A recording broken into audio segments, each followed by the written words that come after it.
Ringing up Jonathan Smith.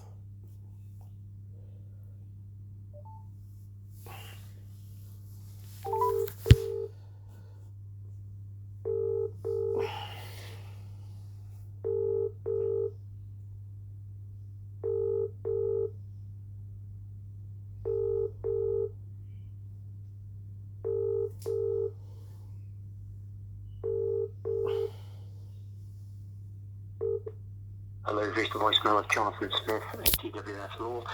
I'm sorry, I'm unable to take your call at the moment. If you'd like to leave your name and number, I will of course get back in touch with you as soon as I am able. Thank you. Please leave your message after the tone. To re-record your message, key hash at any time. Yes, hello Mr. Smith, it's Mr. Hussain here, once again leaving yourself another daily message. Today is message number 85. I left you previously 84 messages since the 18th of October 2023. Today is the 11th of January 2024 and the time is around about 1 o'clock. Once again leaving yourself a message asking you to engage with me. I've left you a message every single day since the hearing was initially adjourned on the 17th of October 2023. As a result of me making an application to the courts that I would require, I was seeking permission to record the proceedings in court, simply because I was a litigant in person, and when I put in an appeal, I could not remember what was said on the day. Now, that application went in on the 17th, 2 hours before the listed hearing on the 17th of October 2023 before District Judge Wilcox, who, after realizing that I had put such an application in place, had resulted in her adjourning the case unilaterally on the day. And then subsequently, I've then been leaving yourself a daily message every single day from the 18th of October onwards. Now, subsequently, the further hearing was listed, I believe, on the 22nd of November, or sometime towards the end of November 2023, only for it to be later adjourned once again, after you had put in your witness statement, which I note that was sent to me, but not to the courts. Now, subsequently, a civil restraint order has been put in place restricting my abilities to effectively partake in these proceedings on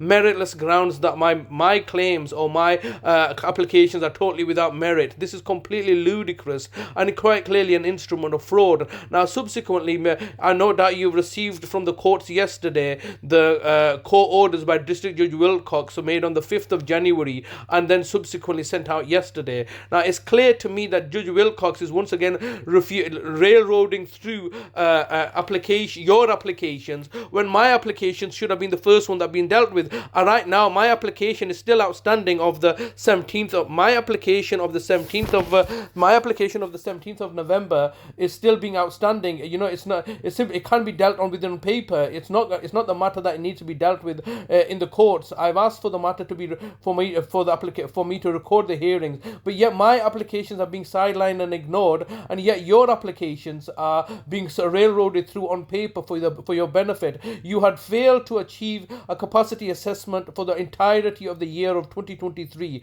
Now you subsequently retrospectively looking to put a capacity assessment in place without consulting me, without me being aware of who the assessor is, without my agreement, so I can put in an objection of who is this assessor, but particularly for you to justify why has there been a 3 times failure when as a failure to get capacity assessment carried out, which is unnecessary in the first instance. It's not to the housing association, your client's best interest, to get capacity assessment carried out, simply because I've provided you with a mental capacity assessment carried out when my brother was in my care and a lot well. Now that he's abducted and being held at ransom like this, it's evidently not in his best care, not in his best interest to have a capacity assessment carried out, which is objectionable. I've asked you to engage with me on on countless previous occasions. It's evident to me that Judge Wilcox's service is being privately commissioned out, and how convenient for you not to do anything and you have the case go in your favor